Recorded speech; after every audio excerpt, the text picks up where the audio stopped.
Первый объект, который посетил министр сельского хозяйства, абхазская цитрусовая компания в селе Пшап. Строительство объекта началось в прошлом году. Здесь предполагается прием, переработка, сортировка и упаковка цитрусовых для дальнейшей реализации. Кроме того, здесь будут принимать и нестандартную продукцию для изготовления джемов, мармеладов. Завершить строительство объекта планируют в августе. Общий объем финансирования предприятия составляет 800 миллионов рублей по программе льготного кредитования. Это объект, который мы давно ждали, потому как вы знаете, что наши крестьяне вынуждены часть своей продукции просто выкидывать. Их надо собирать и потом из-за того, что они не соответствуют стандарту, выкидывать, потому что реализовывать тяжело. Банк финансирует 80%, российский банк финансирует, а остальное 20%, порядка 160 миллионов, это собственные средства предпринимателей, которые этим занимаются. В дальнейшем должна выплатить все эти проценты кредиты российскому банку. Проценты небольшие, но кредит, сам тело кредита. И поэтому это проект такой кредитованный, то есть частное предприятие. Далее инспекция осмотрела частное хозяйство Андроника Миносяна по выращиванию мяты в селе Пшап. На территории 10 гектаров произрастает более 300 тысяч черенков мяты израильского сорта. Растение было высажено еще в прошлом году. Минсельхоз выделил более 900 тысяч рублей на закупку ограды, столбов, удобрений и ящиков для сбора. По словам предпринимателя, сбор урожая запланирован на будущий год. У нас в Абхазии растут тоже дикие сорта, которые не так ценятся. А это очень ценный сорт. Как бы если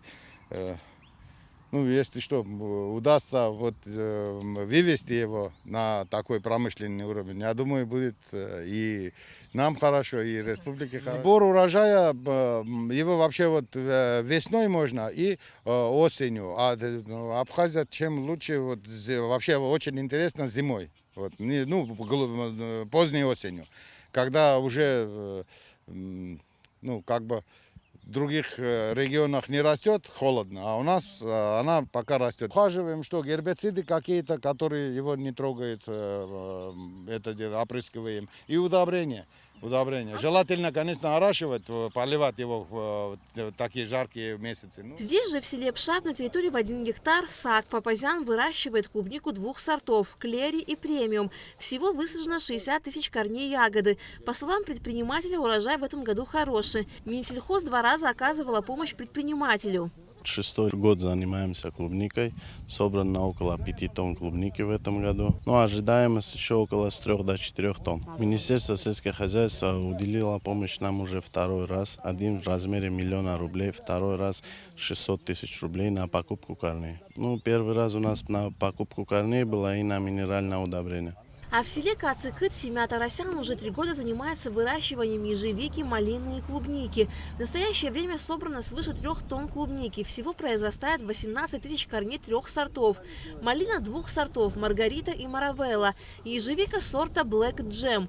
Ягода сладкая, но пока в процессе созревания. Семья продукцию реализует как на местном рынке, так и на экспорт. Минсельхоз нам выделил 1 миллион на посадку малины, ежевики, клубники. Малину вчера первый сбор был 10 килограмм, и ежевика 2-3 ягоды вчера просто было, и все. Если ты все знаешь, легко будет работать.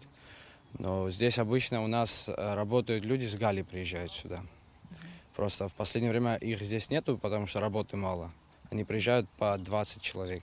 Но сейчас вы, наверное, местных жителей привлекаете, Нет, с Северной Кореи приехали. По завершению инспекции министр сельского хозяйства Беслан Джоба подвел итоги. Те, кто занимаются этой культурой, ягодной культурой, у нас еще и добавилось к этому и голубика, многие люди занимаются, и мы финансируем, и сами люди, частные инвестиции. Но именно небольшие территории, такой как клубника, ежевика, малина, они очень такие рентабельные. То есть крестьяне, которые этим занимаются, они получают средства, которые уже как бы составляют семейный бюджет. И с большим удовольствием мы им помогаем тоже в пределах до 1 миллиона рублей приобрести саженцы, приобрести колья. Делаем, как вы видите, необходимая поливочная система, то есть капельного орошения. Везде в этих участках есть это капельное орошение, это необходимое.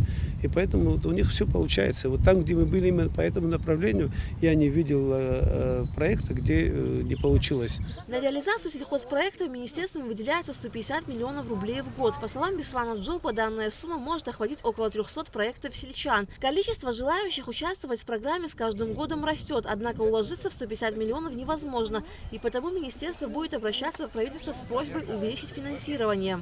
К сожалению, из-за отсутствия средств, из-за того, что нам бюджет не увеличили, вот на уровне 150 миллионов осталось, мы рассматриваем только прошлого и позапрошлого года проекты. Этого года проекты будут рассматриваться в бюджете 26 года. Да, 26 года, потому что бюджет 25 года нам выделил 150 миллионов. Этого тоже недостаточно, чтобы рассмотреть все те проекты, которые... Да, все равно это процентов 60-70 только мы успеваем рассмотреть из-за отсутствия средств.